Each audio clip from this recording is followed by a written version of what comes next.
We believe that when nations respect the rights of their neighbors and defend the interests of their people, they can better work together to secure the blessings of safety, prosperity, and peace. Each of us here today is the emissary of a distinct culture, a rich history, and a people bound together by ties of memory, tradition, and the values that make our homelands like nowhere else on earth.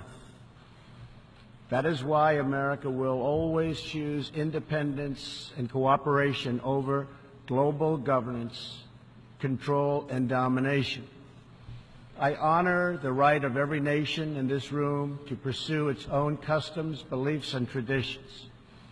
The United States will not tell you how to live or work or worship. We only ask that you honor our sovereignty in return. As my administration has demonstrated, America will always act in our national interests. I spoke before this body last year and warned that the UN Human Rights Council had become a grave embarrassment to this institution, shielding egregious human rights abusers while bashing America and its many friends. Our ambassador to the United Nations, Nikki Haley, laid out a clear agenda for reform, but despite reported and repeated warnings, no action at all was taken.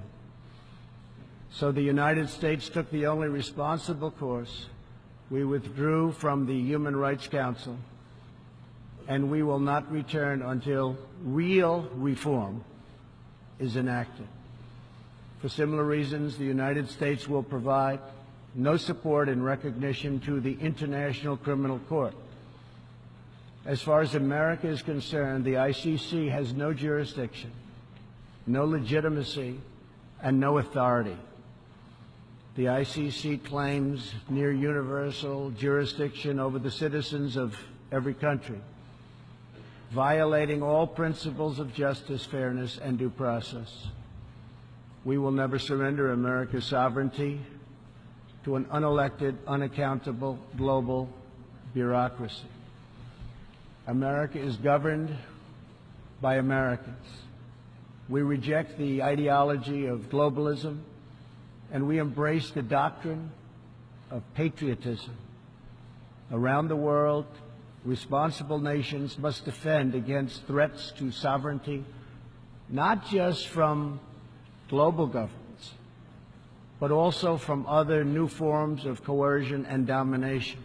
We recognize the right of every nation in this room to set its own immigration policy in accordance with its national interests, just as we ask other countries to respect our own right to do the same, which we are doing.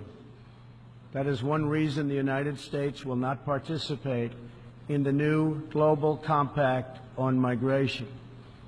Migration should not be governed by an international body unaccountable to our own citizens.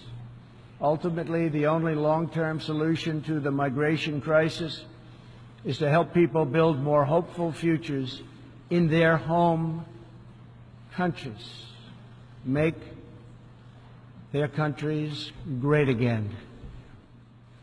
As for Americans, we know what kind of future we want for ourselves. We know what kind of a nation America must always be. In America, we believe in the majesty of freedom and the dignity of the individual. We believe in self-government and the rule of law, and we prize the culture that sustains our liberty, a culture built on strong families, deep faith, and fierce independence. We celebrate our heroes. We treasure our traditions. And above all, we love our country.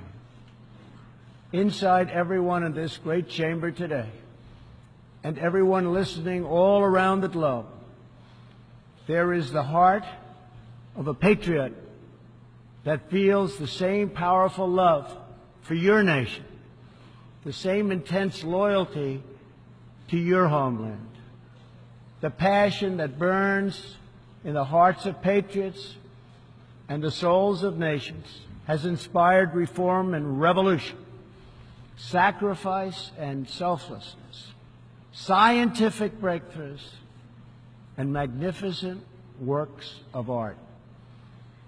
Our task is not to erase it, but to embrace it, to build with it, to draw on its ancient wisdom, and to find within it the will to make our nations greater, our region safer, and the world better. To unleash this incredible potential in our people, we must defend the foundations that make it all possible. Sovereign and independent nations are the only vehicle where freedom has ever survived, democracy has ever endured, where peace has ever prospered. And so we must protect our sovereignty and our cherished independence above all. When we do, we will find new avenues for cooperation unfolding before us. We will find new passion for peacemaking rising within us. We will find new purpose, new resolve, and new spirit flourishing all around us, and making this a more beautiful world in which to live. So together, let us choose a future of patriotism, prosperity, and pride. Let us choose peace and freedom over domination and defeat. And let us come here to this place to stand for our people and their nations, forever strong, forever sovereign, forever just, and forever thankful for the grace and the goodness and the glory of God. Thank you, God bless you, and God bless the nations of the world. Thank you very much. Thank you.